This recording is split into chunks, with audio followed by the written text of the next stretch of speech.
Bonjour à toutes et bonjour à tous, parents désenfantés, ES et EES. Je me nomme Mallory Clément.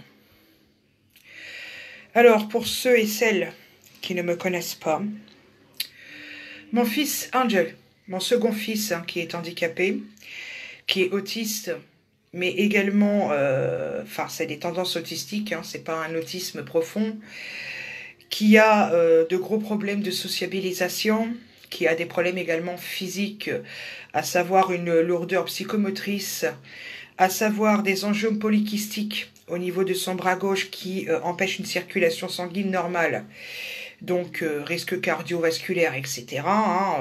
J'en dis pas plus. M'a été arraché des bras alors qu'il n'avait que 8 ans. Voilà. Donc, je vous dis, mon fils a 18 ans aujourd'hui. Il m'a été rendu à l'âge de 17 ans par l'ASE de Chartres, plus précisément de Champfol, à côté de Chartres, en Eure-et-Loire, pour la raison qu'il avait hacké le compte bancaire de la famille d'accueil qu'il avait à Dreux, dans le quartier des Battes, en Eure-et-Loire. Voilà. Pourquoi je fais cette vidéo ? Je vais vous expliquer quelque chose. Michel Amas n'est pas le seul avocat qui dit défendre les parents désenfantés. Sauf que, comme presque tous ces avocats-là, il va vous demander une somme forfaitaire de 6 000 € en tout. Et il ne prend pas les aides juridictionnelles. Sachant que la plupart du temps, les placements abusifs sont faits à des familles pauvres.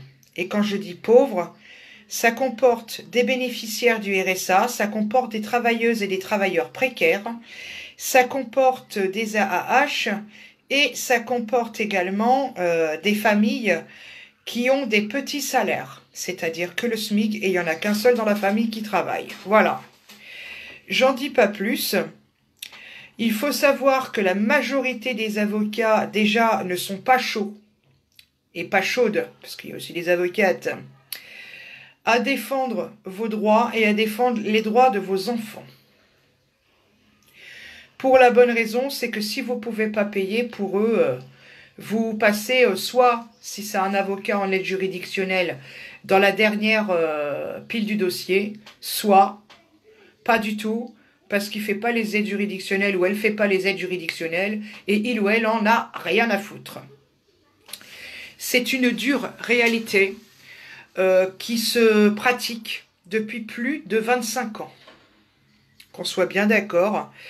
Je me suis renseignée à travers la France, je ne suis pas la seule à qui c'est arrivé.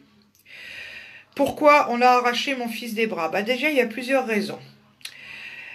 La première raison, par rapport à son handicap, il est vrai que Angel était difficilement supportable avec ses camarades à l'école. Ça, c'est déjà une première chose.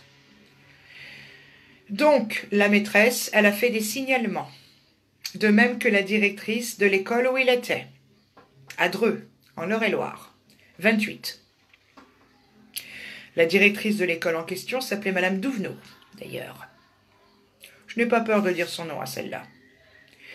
De même que sa maîtresse s'appelait Madame Renaudat, Clémence, de son prénom. J'en dis pas plus.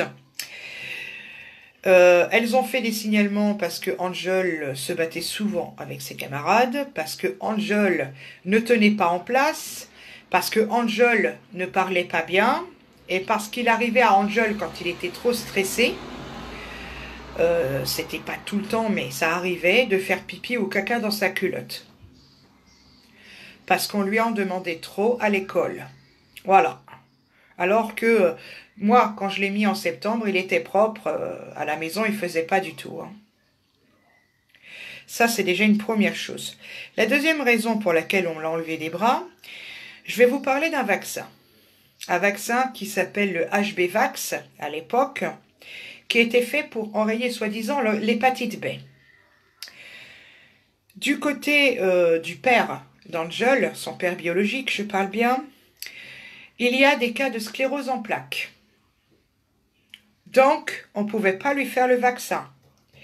Mais la PMI de Dreux, protection maternelle infantile, insistait, mais grave, pour lui faire ce vaccin, chose que je refusais catégoriquement.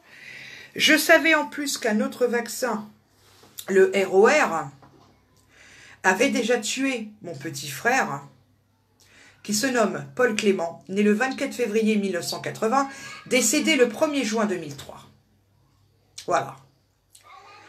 Et oui, ça aussi, il faut que je vous le dise, Paul, mon frère, a reçu à l'âge de 3 mois le premier ROR. On était en 1980 à l'époque. Paul est né tout à fait normal. Dès qu'il a reçu ce vaccin, peut-être quoi, même pas une semaine plus tard, hein, on avait un enfant qui avait le regard dans le vague, qui hurlait jour et nuit. C'est pas pleurer, c'est hurler. Voilà. Des jours et des jours. Et ça durait des semaines. Angel est né tout à fait normal également. C'est au développement que ça n'a pas été. C'est un enfant qui ne parlait pas. C'est un enfant qui est en retard. Il avait notamment le retard de la marche. Hein. Il n'a pas marché avant l'âge de 26 mois. Voilà. Mais ce n'était pas une raison pour arracher au bras de sa maman. Et je rappelle en plus que j'avais déjà éduqué bien fortement mon petit frère. Parce que ma maman avait quelque peu baissé les bras. Elle était maniaco-dépressive. Voilà. Ce qu'on appelle aujourd'hui bipolaire. Quant à mon père, il était alcoolique et violent. J'en dis pas plus. Si je vous fais ce témoignage aujourd'hui, c'est parce que cette dure réalité, elle est là. Alors, elle est au niveau de la justice, effectivement, mais par-delà même, tous les problèmes du trafic d'enfants qui se fait à l'intérieur de l'ASE ne pourra pas se régler si on ne met pas le système par terre. Parce que le fautif, le grand fautif de tout, c'est le système en place. Je pense aux parents, tout respect que je vous dois. Je connais vos larmes, je connais vos souffrances qui sont les miennes. Je connais vos rancœurs. Je connais votre colère. Qu'il est plus que temps de sortir. Déjà, un, pour vos enfants, mais deux, également pour changer ce système. Parce que si vos enfants souffrent tant, et si vous souffrez tant, toutes et tous, je suis inclus dedans d'ailleurs, c'est parce que le système, il est comme ça. J'en dis pas plus. Je vous embrasse très très fort. Je vous souhaite à toutes et à tous bon courage dans vos combats respectifs. Je sais que chaque cas est différent. Je sais que beaucoup de choses se passent.